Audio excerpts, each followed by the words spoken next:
The Manx words for little and big can be found in place names all over the island.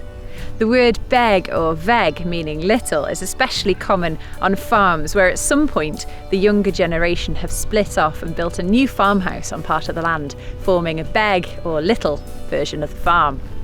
Sometimes this means that the main farm needs the word mooar or vooar to distinguish it. Beg or veg and mooar or vooar. For example, we can see on the west coast of the island a farm called Nakalo and its smaller counterpart, Nakalo Beg. Next time you're driving around the island, keep a lookout. And if you spot a beg, be sure to look for a mooar nearby.